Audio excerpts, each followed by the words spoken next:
नमस्कार। भाषा ज्ञान पर आधारित हमारे चैनल हिंदी जगत में एक बार फिर आपका स्वागत है। हमारा आज का वीडियो कक्षा 12वीं की पाठ्य पुस्तक वितान भाग 2 के अंतर्गत मनोहर श्याम जोशी जी द्वारा रचित पाठ सिल्वर वेडिंग के बहुवैकल्पिक प्रश्नों पर आधारित है। ये प्रश्न न केवल वर्तमान में चल रही ऑनलाइन परीक्षा हेतु उपयोगी हैं, बल्कि पाठ के गहन अध्ययन में भी सहायक सिद्ध होंगे। सीबीएसई द्वारा दिए गए न्यू पेपर पैटर्न में भी वितान पाठों के प्रश्न बहुवैकल्पिक रूप में ही दिए गए हैं। तो प्रारंभ करते हैं। प्रश्न 1, सिल्वर वेडिंग पाठ के रचनाकार कौन हैं?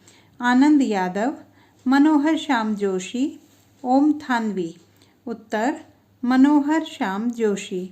प्रश्न 2, मनोहर श्याम जोशी का जन्म कब और कहाँ हुआ था?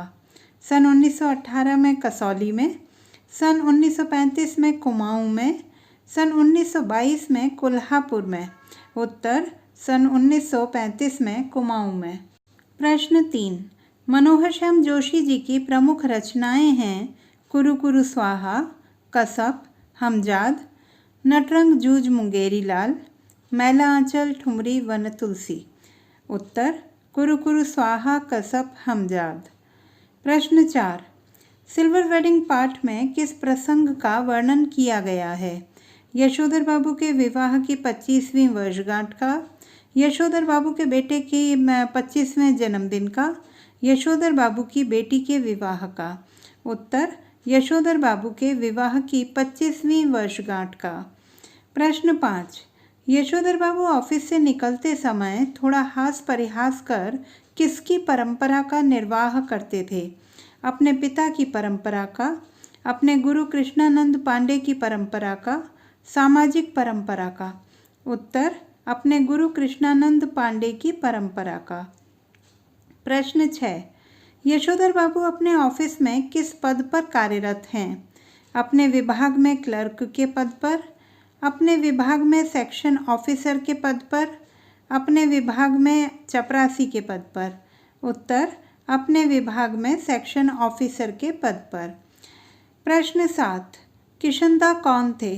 यशोधर बाबू के आदर्श और पूर्ववर्ती अधिकारी, यशोधर बाबू के पूज्य गुरु, यशोधर बाबू के बड़े भाई। उत्तर यशोधर बाबू के आदर्श और पूर्ववर्ती अधिकारी। प्रश्न 8, यशोधर बाबू जी सिल्वर वेडिंग मनाने को कैसा मानते हैं? व्यर्थ की चोंचलेबाजी, समहाउ इम्प्रॉपर, नौटंकी। उत्तर समहाउ इम्प्रॉपर। प्रश्न 9, यशोधर जी किशनदा के समान ही डैश हैं, अक्खड़ स्वभाव के, सिद्धांतों के धनी, बुजुर्ग। उत्तर सिद्धांतों के धनी। प्रश्न 10, किशनदा के 3 बेडरूम वाले क्वार्टर के स्थान पर अब क्या बन गया है? नया शॉपिंग मॉल, 6 मंजिला मकान, एक बड़ा पुस्तकालय। उत्तर 6 मंजिला मकान। प्रश्न 11, यशोधर बाबू किशनदा के साथ अपने किस संबंध को मानते हैं? अच्छे मित्र का, गुरु एवं शिष्य का, मानस पुत्र का। उत्तर मानस पुत्र का। प्रश्न 12, किशनदा यशोधर बाबू को क्या कहकर पुकारते थे? बिटवा, भाऊ, यशु। उत्तर भाऊ। प्रश्न 13, किशनदा ने यशोधर बाबू को क्या सिखाया था? दफ्तर का कामकाज, सुबह जल्दी उठकर सैर पर जाना, उबला हुआ भोजन करना। उत्तर सुबह जल्दी उठकर सैर पर जाना। प्रश्न 14, यशोधर बाबू को किस बात का दुख है? किशनदा का बुढ़ापा सुखी नहीं रहा, किशनदा उन्हें छोड़कर गांव चले गए, ऑफिस के लोगों ने उनसे 30 रुपये ले लिए। उत्तर किशनदा का बुढ़ापा सुखी नहीं रहा। प्रश्न 15, पत्नी का कौन सा व्यवहार यशोधर बाबू को पसंद नहीं था? सब्जी में अधिक तेल डालना, आधुनिक तौर तरीके से रहना, व्यर्थ पैसा खर्च करना। उत्तर आधुनिक तौर तरीके से रहना। प्रश्न 16, यशोधर बाबू के बड़े बेटे को कितने रुपए मासिक की नौकरी मिली थी? 1000 रुपये मासिक, 2000 रुपये मासिक, 1500 रुपये मासिक। उत्तर 1500 रुपये मासिक। प्रश्न 17, यशोधर बाबू मन ही मन अपनी किस भूल को स्वीकार करते हैं?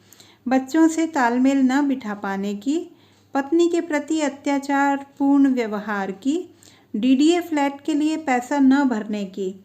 उत्तर, डीडीए फ्लैट के लिए पैसा न भरने की। प्रश्न 18, बिखरे हुए संयुक्त परिवार के प्रति यशोधर बाबू का एक तरफा लगाव उनके परिवार की दृष्टि में कैसा था? आर्थिक दृष्टि से सर्वथा मूर्खतापूर्ण, सामाजिक सरोकारों से पूर्ण, व्यवहार कुशलता से परिपूर्ण। उत्तर, आर्थिक दृष्टि से सर्वथा मूर्खतापूर्ण। प्रश्न 19, माँ की मृत्यु के बाद यशोधर बाबू कहाँ रहे? विधवा बुआ के पास, किशनदा के पास, नाना नानी के पास। उत्तर, विधवा बुआ के पास। प्रश्न 20, यशोधर बाबू अपने सिल्वर वेडिंग पार्टी का केक खाने के लिए तैयार क्यों नहीं हुए? वे इस अनपेक्षित पार्टी से नाराज थे। केक में अंडा होने के कारण उन्होंने अब तक संध्या वंदन नहीं किया था। उत्तर, केक में अंडा होने के कारण।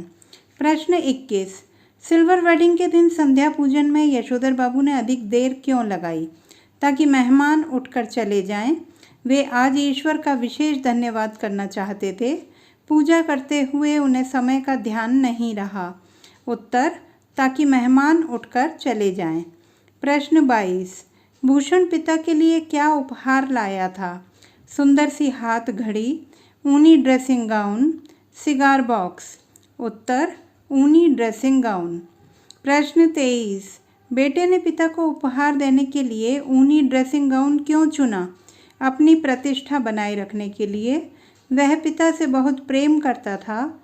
पिता काफ़ी दिन से ड्रेसिंग गाउन खरीदना चाहते थे। उत्तर, अपनी प्रतिष्ठा बनाए रखने के लिए। प्रश्न 24, दुराग्रह का क्या अर्थ है?